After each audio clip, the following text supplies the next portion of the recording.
giving the impression that they were, last week they were, the impression was that it's so dangerous there and that the citizens of that country should not be traveling there.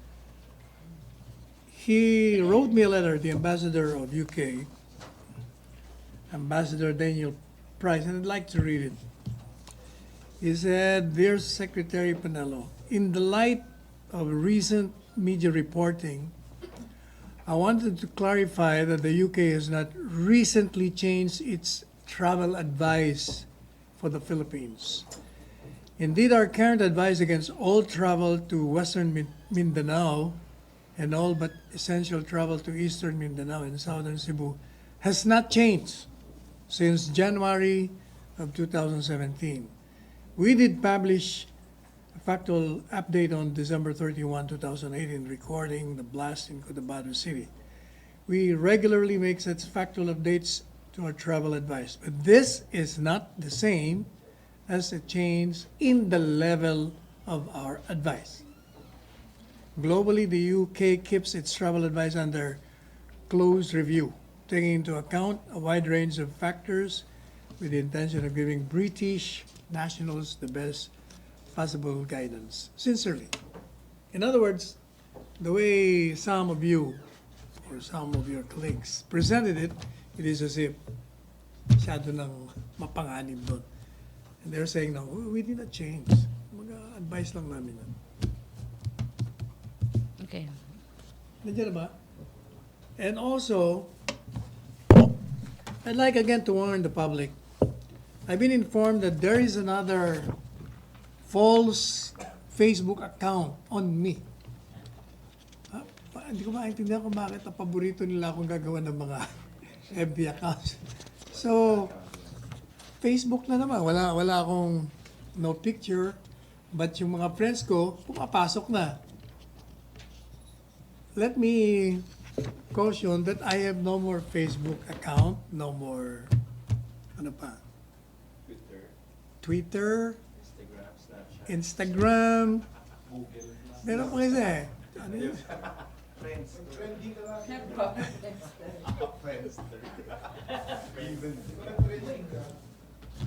Parang they always believe.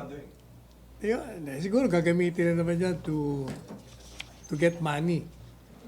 Kasi they've been successful eh. Maabot na yata 500,000 palaging sa Cebu nagdi-deposit. Like for instance, yung isang, what's his name now? Dennis Roldan, the one incarcerated. I was able to talk to the wife. He said somebody was pretending to be me. Nakikipag tumawag sa telepono, tapos exchanging communication with him using my Facebook account. Kung ano pang,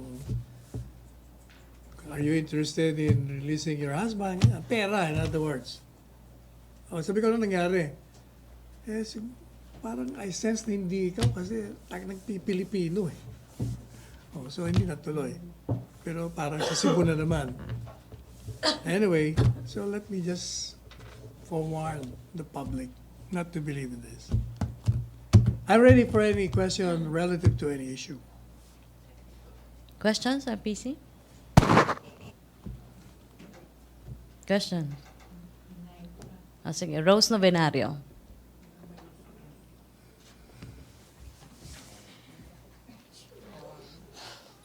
Hi, sir. Good afternoon. Good afternoon. Sir, may statement yung NUJP na inaakusahan yung PCOO na nasa likod ng red baiting sa kanilang hanay or red tagging. Hindi naman. Siguro baka lang paranoid sila. Wala, there's no such thing. PCO will not do that. PNP does not do that also. As explained by PNP chief, as part of their intelligence work, they receive any info on a particular member, then they do some profiling. Wala yun. They're not doing anything. They don't have to worry. Pero paglabag po yun sa Data Privacy Act ayon sa DepEd, yung profiling ng ACT members. When you say profiling, ano bang ginagawa? Profiling lang. Nanghihingi raw po kasi ng personal details ng mga guro. Like, Yung PNP.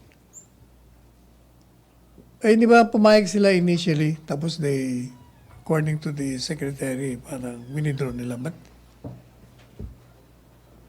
wala namang masama doon eh. Alam mo, pag wala kang ginagawa, wala. Pero ka tingin dapat niyo, sir, ikatawad. hindi paglabag sa Data Privacy Act yun, yung ganon, paghingi ng personal details ng kahit na sinong tao? Depende. Kung meron ka, kung iniimbestigahan nga ng isang in connection with a crime, eh, hindi masama yun. It's part of the investigation. Pero if you're going to do that just to harass, definitely, you're committing a crime. Thank you. And we will not allow it. Pia Gutierrez. Yeah. Hi, sir. Sir, what does Palace have to say about the incident involving Michael Dino, presidential assistant to the Visayas yesterday? Nilanding daw po niya naglanding yung chopper niya sa Ultra Pasig while ongoing yung isang DepEd sports event. I asked Secretary Michael Dino about it, and he explained it in this wise. He said he was going to attend an event, and they were going to pick up someone there. So they landed. I think the pilot didn't know that there was a game going on, and so while they were waiting, he asked for a restroom, and he went there. So, ang tingin ko, I was telling him, baka naman yung reaction, nagulo yung game. Not you. Nagkataon lang na nakita ka nun. But meron pong report, sir, na according to the Philippine Sports Arena staff, there was no clearance for the chopper of Dino to land in That's the fault of the pilot, not the passenger. Thank you, sir. Okay, MPC, questions? Wala na? Joseph, Happy birthday, Ace. magtatanong si Ace. Oh.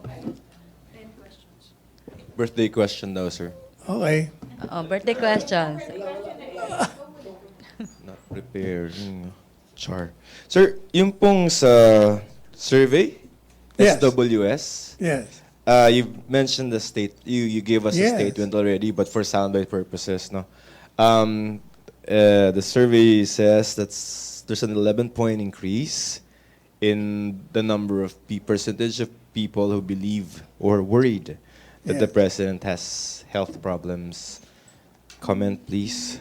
Yes, as I said in my statement, that shows that there is an increase in people worrying and caring for the president.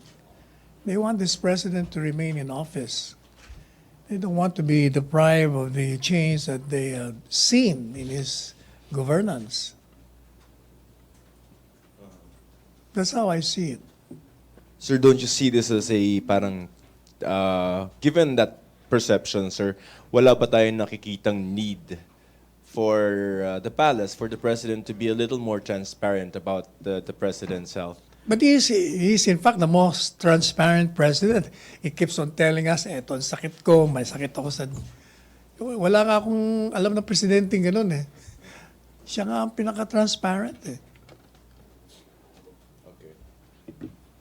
Ace. Ay, sorry, may tatanong ka pa. Ace. Ace Romero. Sec follow-up lang doon. Yes.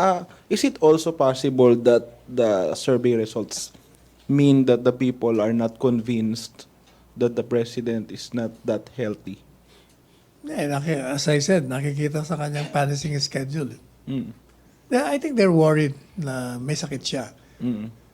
But yung hindi naniniwala na may sakit siya, I think ang tingin nila kay Presidente, kasi si Presidente mismo, kung minsan nagpapakwela na may cancer, na mga mamatay, ganyan ang estilo niya. But his body language, his actions, his activities, all negate the fear that this man is sick or nearing death or is incapable of continuing.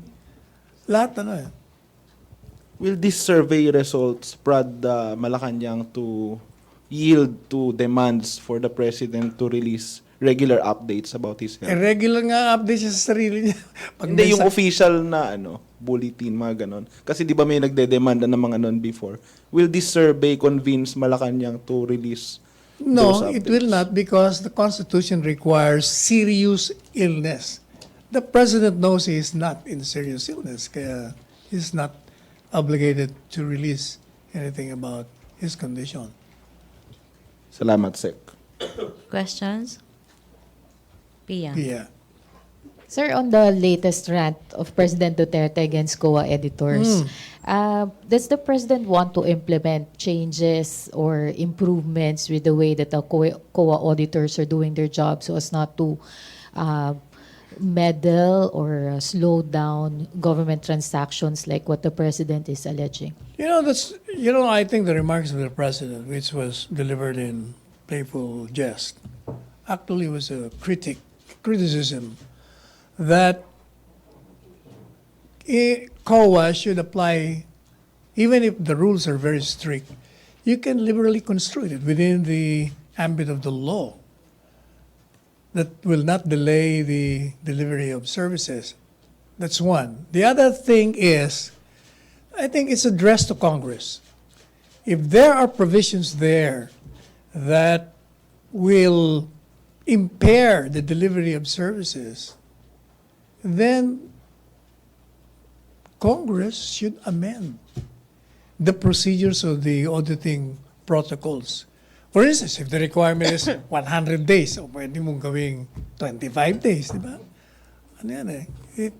It requires, on the part of COA, creativity and dexterity. They can bend a little, but not in derogation of the provisions of the law, but still within the ambit. Sir, could you give us examples? Like for instance, kung ang requirement mo sa bidding, for instance, merong number of days na kailangan mag-submit ka ng ganito, pwede mo namang i-reduce yun. Kasi usually, matagal talaga ang processing eh. So you simplify the bidding procedures para hindi matagal. Kung maraming requirements, mahihirapan yung mga aplikante o yung bidder, o di tanggalin mo.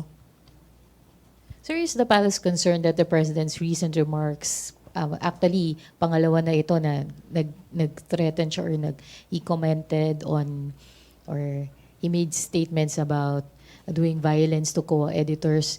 Don't you think na his statements diminish yung respect for the institution, Not really. the integrity Actually, of the institution? if you look at the way he delivered it, it shows that he was just expressing an exasperation.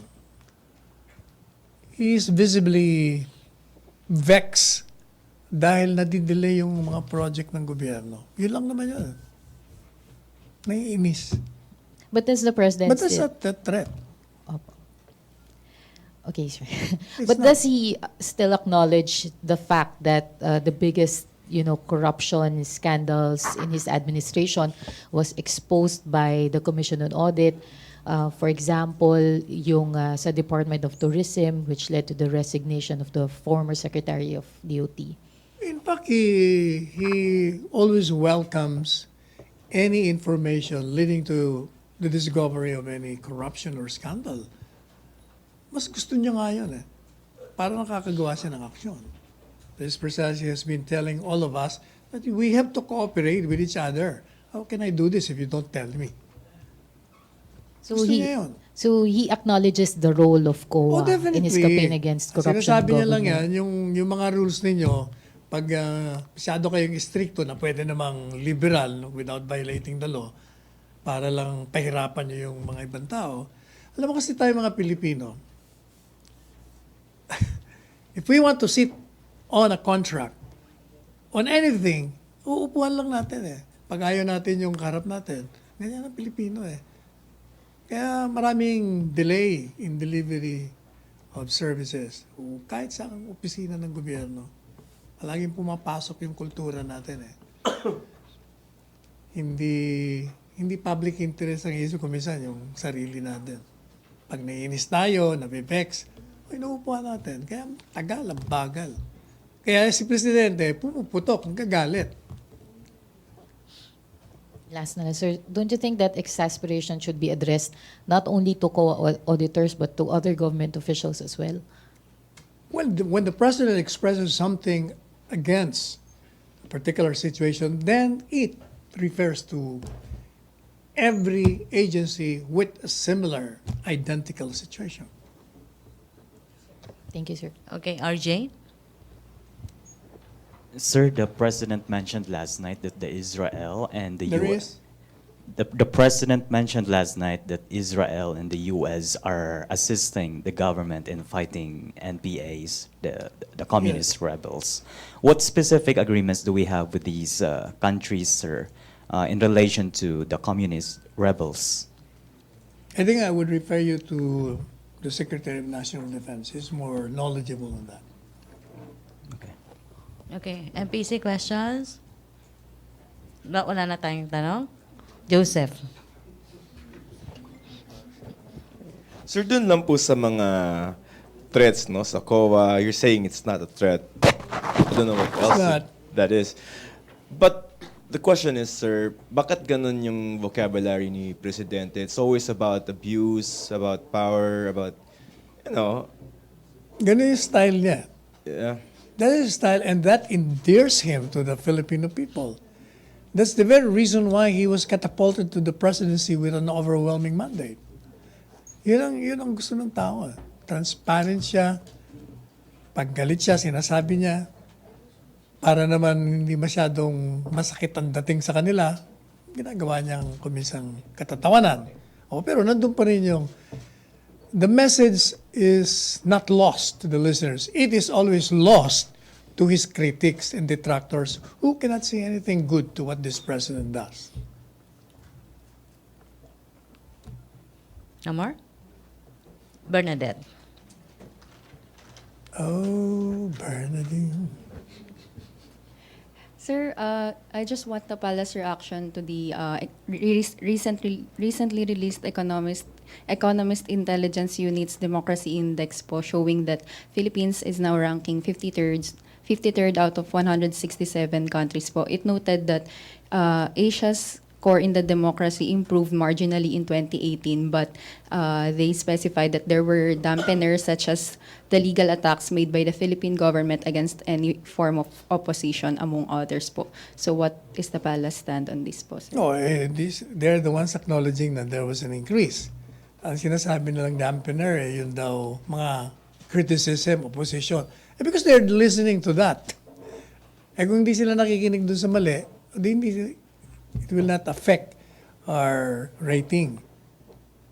But sir, our ranking po slip po from 51 po last year, naging 53rd na po tayo, sir. So don't you think this is the reason po why we slip in this year's rankings po? Because nga, according to them, because of this, from the point of view of the opposition and detractors and critics, meron mga violations ng human rights.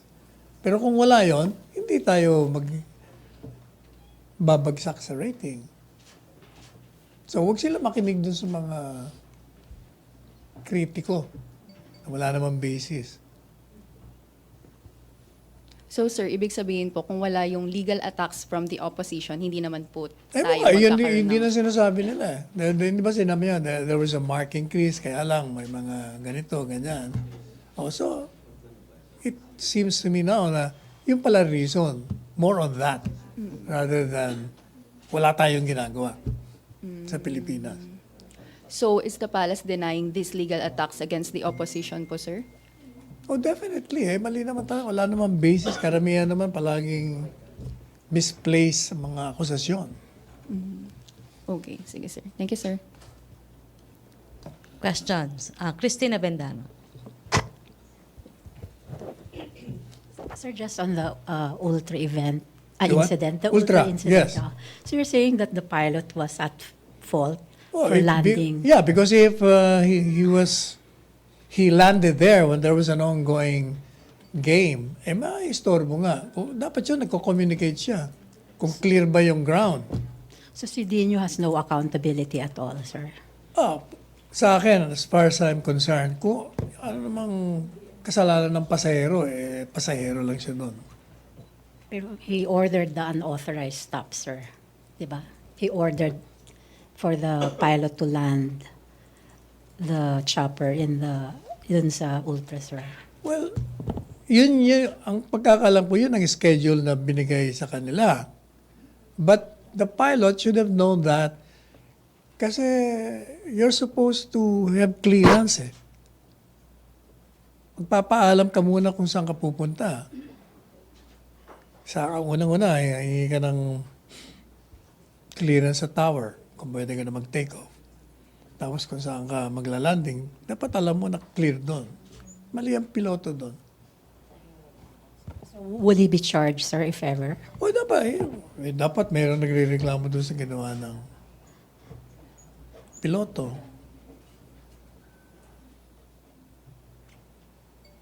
But I was telling I think, kasi parang ang dating nang-abuso si Secretary Dino. Ang tingin ko doon, nagkataon lang na nandun ka, nakita mukha mo doon. Pero ang reaction palagay ko ng mga tao doon, yung naggulo. Ginambala niya yung game ng chopper na yun. Yun. You know, when you're in the public office, talagang marami kang, you're open to a lot of But shouldn't he criticism. But shouldn't he also take the blame if ever? Pasko na naman mga kapuso, marami sa atin excited nang makatanggap ng regalo't aginaldo. Pero marami rin ang mas excited magbigay at makapagpadama ng pagmamahal. Hindi lang tuwing Pasko, kundi sa buong taon. Mula sa amin, handog sa inyo, sabay-sabay po nating damhin ang puso ng Pasko.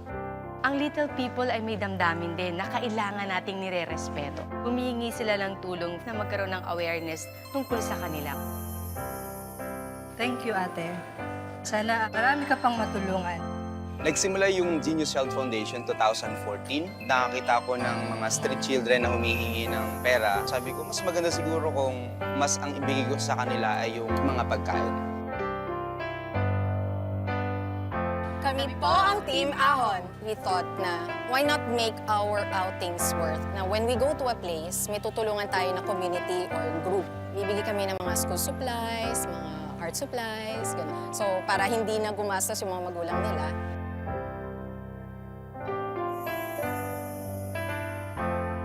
In 2012, nag-start ang Philippine Toy Library. Ang layunin nito ay magdala ng kasiyahan sa pamamagitan ng pagsiset up ng maraming play spaces sa buong Pilipinas. Marami pang nangangarap na mabigyan sila ng